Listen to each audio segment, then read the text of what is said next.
Hi అండి, ఎలా ఉన్నారు? టుడే రెసిపీ కంద పులుసు అనమాట. కార్తీక మాసం కంద పులుసు తింటే చాలా మంచిదంట. అందుకే మనం కంద పులుసు చేసేసుకుందాం. వచ్చేసేయండి. కంద ఇదిగోండి, ఒక పావు కేజీ తెచ్చాను నేను. దీన్ని తొక్కు తీసేసాను, శుభ్రంగా తోలంతా తీసేసాను. ఇప్పుడు ముక్కలుగా కట్ చేసుకుందాం. ఓకే, ముక్కలు మనకు సరిపడా అండి. చిన్న ముక్కలకు వస్తే బాగోదు కంద పులుసుకి, పెద్ద ముక్కలే కట్ చేసుకుందాము.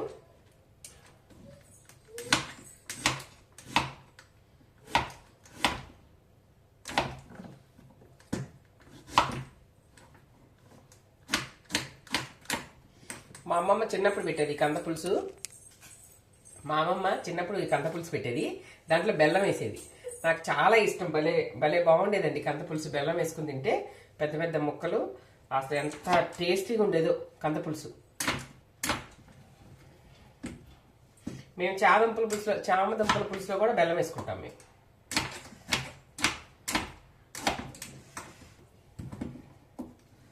పులుసులందు కంద పులుసు వేరయ్యా, విశ్వదావిరామ ఆ టేస్టే వేరు మామ అంట. అంత బాగుంటుంది కంద పులుసు, కమ్మగా ఉంటుందండి. మనం కానీ త్వరగా పెట్టుకోము, రేర్గా పెట్టుకుంటాం ఎక్కువ కంద పులుసు కదా. ఈ ముక్కలన్నీ కట్ చేశానండి, చూడండి చక్కగా ఇలా పెద్ద ముక్కలుగా కట్ చేశాను. ఇవన్నీ మనం ఒక గిన్నెలో వేసేసి ఉడకపెట్టేసుకుందాం. ఓకే,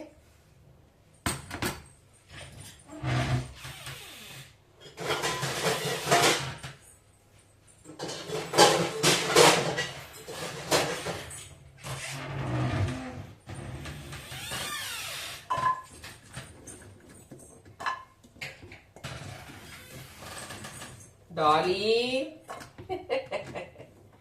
డాలీ అండి నాకు తోడు. పిట్టుబాబు స్కూల్కి వెళ్ళిపోయాడు, ఇక డాలీ అనమాట తోడు. ఈ ముక్కలన్నీ ఉన్నాయి కదా, వీటిని శుభ్రంగా కడిగేసుకొని కొంచెం వాటర్ పోసేసి కొంచెం సాల్ట్ వేసి ఉడకబెట్టేసుకుందాం. ఓకే, ముక్కలు కడిగేసి శుభ్రంగా దీంట్లో వాటర్ పోసేసుకున్నాను. దీంట్లో మనం సాల్ట్ వేసుకుందాం కొంచెం. ఒక 80% ఉడికించుకుంటే సరిపోద్దండి. 80%. ఆ కంద ముక్కలు ఉడికేలోపు మనం ఒక చిన్న నిమ్మకాయ అంత, చిన్న కాదు పెద్ద నిమ్మకాయ అయితే చింతపండు తీసుకుని ఇట్లా నానబెట్టేసుకోవాలి. కడిగేసి శుభ్రంగా నేను నానబెట్టేశాను. ఒక పెద్ద ఉల్లిపాయ, ఒక 5-6 పచ్చిమిరపకాయలు కట్ చేసి పెట్టుకోవాలి ఇట్లా పొడవుగా.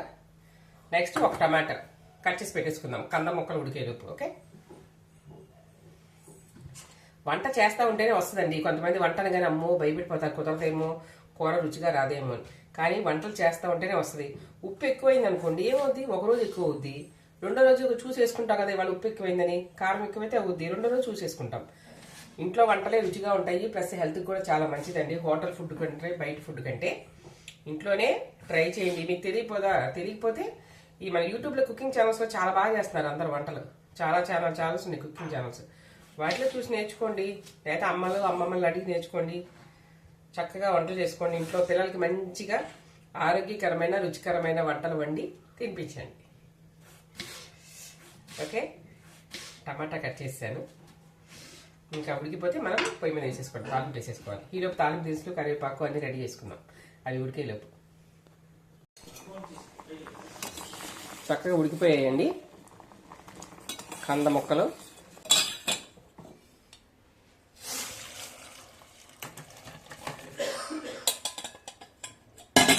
వడబొట్టు వేసేసుకుంటే శుభ్రంగా నీళ్ళనే పంపేసుకోవచ్చు. ఓకే, 2 టేబుల్ స్పూన్ ఆయిల్ తీసుకున్నాను. దీంట్లో పోపు దినుసులు వేసుకున్నాను, తాలింపు దినుసులు.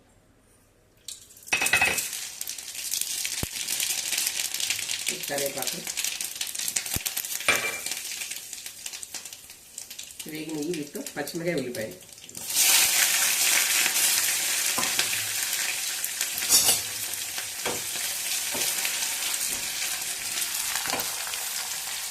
ఉల్లిపాయ పచ్చిమిరకాయలు కొంచెం దోరగా వేగినాక దీంట్లోనే టమాటా కట్ చేసుకున్నాం కదా, టమాటా ముక్కలు వేసేసుకుందాం.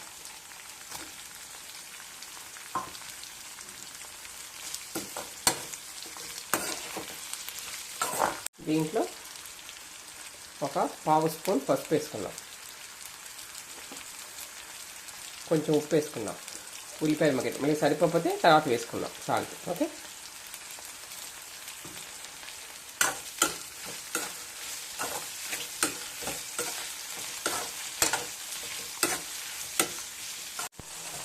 ఇప్పుడు టమాటాలు, ఉల్లిపాయలు, పచ్చిమిరపకాయలు కొంచెం బాగా మగ్గినాయి కదా. ఇప్పుడు చూసారుగా చక్కగా మగ్గిపోయినాయి. దీంట్లో మనం ఇప్పుడు ఉడకబెట్టుకున్న కంద ముక్కలు అన్నమాట వేసేద్దాం.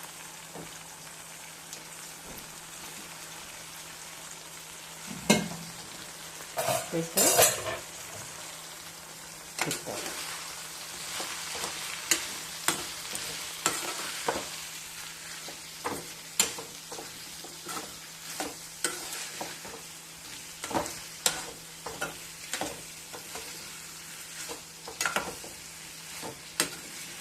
తిప్పేసి ఒక 5 మినిట్స్ మగ్గనిద్దాం. దీంట్లో ఆయిల్ మగ్గనిచ్చేసి చింతపండు పులుసు పోసుకుందాం. ఓకే, ఒక 5 మినిట్స్ కొంచెం మగ్గుతున్నాయి. దీంట్లో ఇందాక ఉప్పు, పసుపు వేసుకున్నాం కదా. ఇప్పుడు కారం వేసుకుందాం.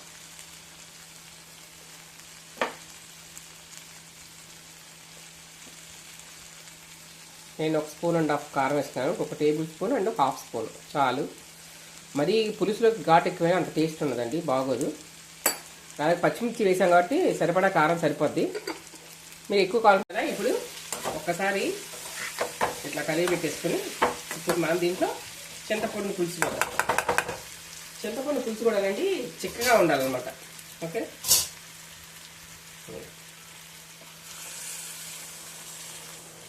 పులుసు పోసేసి ఒక 10 మినిట్స్ ఆ పులుసులో ఉడికితే ముక్క బాగుంటుంది అన్నమాట టేస్ట్గా.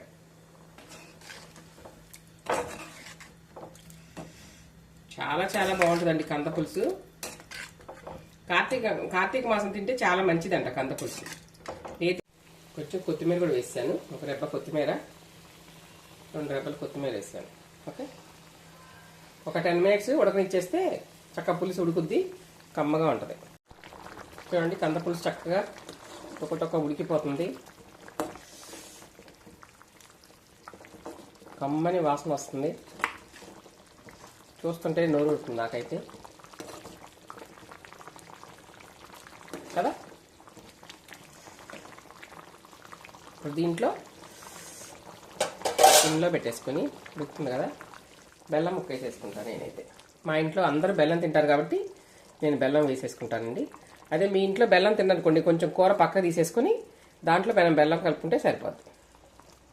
ఇలా వేసేస్తే కరిగిపోద్ది. మా ఇంట్లో అందరూ బెల్లం తింటారు కాబట్టి ఇబ్బంది లేదు.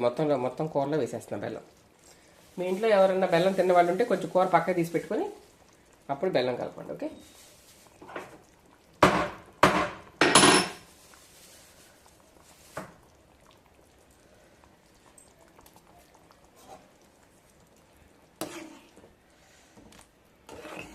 వేడికి చక్కగా కరిగిపోద్ది బెల్లం.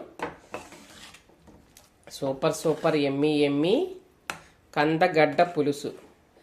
ఎలిఫెంట్ ఫుట్ అంటారంటండి కందగడ్డని. ఎలిఫెంట్ ఫుట్ అంటారు కందగడ్డని. కందగడ్డ పులుసు రెడీ.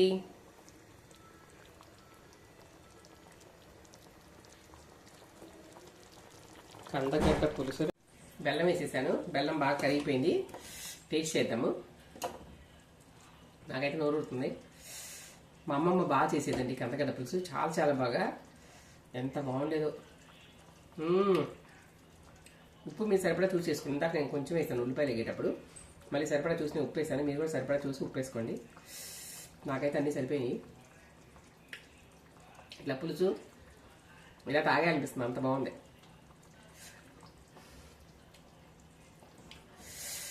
కానీ తొందరగా వండం కదా కందగడ్డ, కానీ వండుకుంటే చాలా మంచిదండి. మీరు కూడా ట్రై చేయండి, టేస్ట్ చేయండి. కందగడ్డ పులుసు సూపర్ సూపర్ సూపర్. కంద పులుసు రెడీ అయిపోయింది. బౌల్లో వేసేసుకున్నాను అంతా. చూడండి, ఇంకా సర్వ్ చేసుకొని తింటమే రెడీ. ఎంత బాగుందండి, కమ్మటి వాసన, చాలా చాలా టేస్టీగా ఉంది. చూస్తుంటే చూసారుగా కమ్మటి స్మెల్ వస్తుంది. స్వీట్ అండ్ హాట్ కలిసిన స్మెల్ ఎంత బాగుందో చూసారుగా. ఇప్పుడు కొంచెం రైస్లో టేస్ట్ చేద్దాం మనం.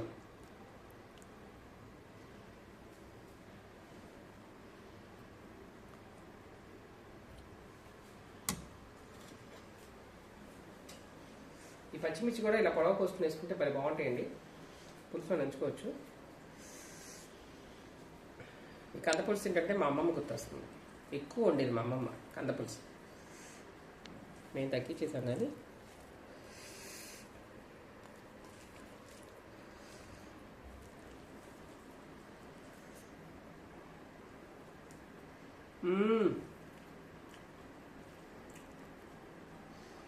చాలా చాలా బాగుందండి. తీగా పుల్లగా కారంగా ముక్క చక్క మెత్తగా నలిగిపోతుంది. బాగా ఉడకబెట్టేసాం కదా, చాలా బాగుంది. మీరు కూడా ట్రై చేయండి, టేస్ట్ చేయండి. కందగడ్డ పులుసు కార్తీక మాసం తింటే చాలా మంచిది.